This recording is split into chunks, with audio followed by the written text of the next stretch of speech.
مجھے تو کچھ سمجھ نہیں آ رہی، میں کیا کروں، کہاں جاؤں، سمجھ ہی نہیں آ رہی۔ میں کھانا بچوں کے لیے کہاں سے تلاش کروں؟ نہ تو میرے پاس پیسے ہیں، نہ تو کوئی کھانا ہے، اور نہ کوئی مجھے کام پہ رکھ رہا ہے۔ مجھے سمجھ ہی نہیں آ رہی میں کیا کروں۔ اے میرے اللہ میری مدد کریں۔ ایسے ہی نشو چڑیا ادھر ادھر گھومتی رہتی ہے اور خود سے باتیں کرتی۔ بہن بہن تمہارے ہاں کوئی کام ہو تو مجھے بتا دو، میں نے کام کرنا ہے۔ اتنے دن ہو گئے ہیں میرے بچے بھوکے ہیں، میں بہت پریشان ہوں، بہن میری مدد کریں۔ ایسے ہی کلو بھی اس کی کوئی مدد نہیں کرتی اور وہاں سے نشو چڑیا چلی جاتی ہے اور ایک درخت کے سائے کے نیچے بیٹھ کے رونے لگتی ہے۔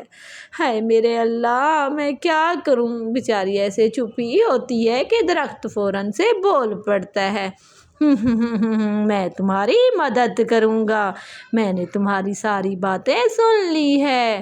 تم ایسا کرو ایک جگہ پہ جاؤ، وہاں پہ تمہارے لیے بہت کچھ ہے، بس ایک بات یاد رکھنا کہ مشکل میں کسی کا ساتھ نہ چھوڑنا اور دوسروں کی مدد کرنا۔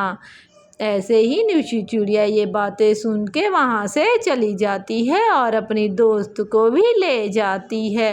ہوئی یہ تو کنواں ہے، مجھے اس نے کنواں ہی بتایا تھا، اور میں کنویں کو بولتی سن سن کھل جا، پانی کے بدلے پیسے بہت سے نکل آ۔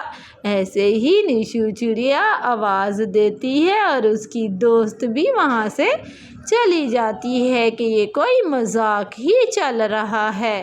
لیکن نشو چڑیا جیسے ہی 2 منٹ رکتی ہے، کنویں میں سے بہت سارے پیسے نکل۔ اوہ اللہ اتنے سارے پیسے،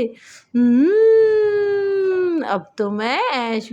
بہن بہن میں نے دیکھا میرے پاس بہت سارے پیسے ہیں، میں نے ایک کنویں میں آواز لگائی اور مجھے بہت سارے پیسے نکلے ہیں۔ اب میں تو بہت اچھی زندگی گزاروں گی، اپنے بچوں کے لیے اچھا اچھا کھانا لے آؤں گی۔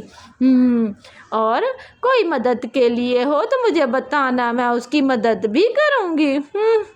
ٹھیک ہے اب میں چلتی ہوں یہاں سے، مجھے بہت سارے کام ہیں، میں پہلے بڑی پریشان ہوا کرتی تھی، اب تو کوئی سنا ہے تم نے نشو کے پاس بہت سارے پیسے ہیں؟ ہاں پیسے ہیں، مجھے بھی مدد کی ضرورت ہے، میری بہن کی شادی کرنی ہے اور میرے پاس پیسے نہیں ہیں۔ چل کے ہم نشو کو کہتے ہیں اور وہ ہمیں پیسے دیتی ہے، تھوڑا سا جہیز لے لیں گے۔ ہاں ہاں ایسے کرتے ہیں، تم چلے جاؤ اس کے پاس اور اسے کہنا کہ مجھے مدد کی ضرورت ہے۔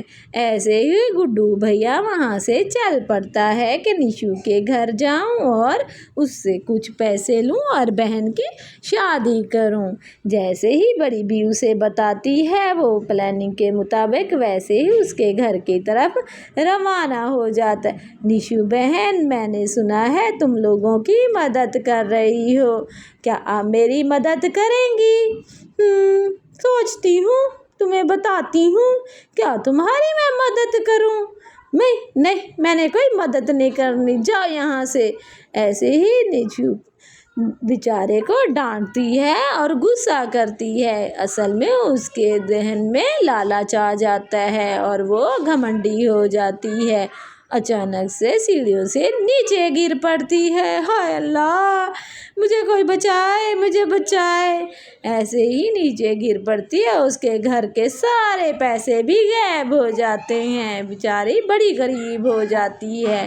ساتھ کے ہمسائے اس کا کھانا بھی لے آتے ہیں اور خود کو کوستی ہے کہ کاش میں لالچ میں نہ آتی اور میرے ساتھ ایسا نہ ہوتا، کتنے اچھے لوگ ہیں، دیکھو تو صحیح میرے لیے کھانا بھی لے آئے۔ نشو کھانا کھا لینا، جب تمہیں کسی چیز کی ضرورت ہو تو آواز لگا لینا۔ بیچاری من ہی من میں بہت روتی ہے کہ کاش میں لوگوں کی مدد کرتی۔ ایسے ہی سب جنگل کے پرندوں کو پتہ چل جاتا ہے نشو کی طبیعت کے بارے میں، اور اس کے لیے بہت سارے پرندے دعا کرتے ہیں۔ دیکھا بچوں، ہمیں بھی دوسروں کی مدد کرنی چاہیے، سب کا خیال رکھنا چاہیے اور مشکل وقت میں دوسروں کی مدد کرنی چاہیے۔ جب اللہ تعالیٰ آپ پہ مہربان ہوتا ہے تو آپ کو بھی چاہیے کہ آپ بھی تھوڑے سے مہربان ہو جائیں اور دوسروں کا خیال رکھیں۔ نشو پہلے تو اچھی تھی، پھر بعد میں اس کے اندر لالچ آ گیا۔ لالچ بری بلا ہے اور اس کی سزا اس کو مل گئی، اور بعد میں وہ پچھتا رہی تھی، لیکن پچھتانے کا کیا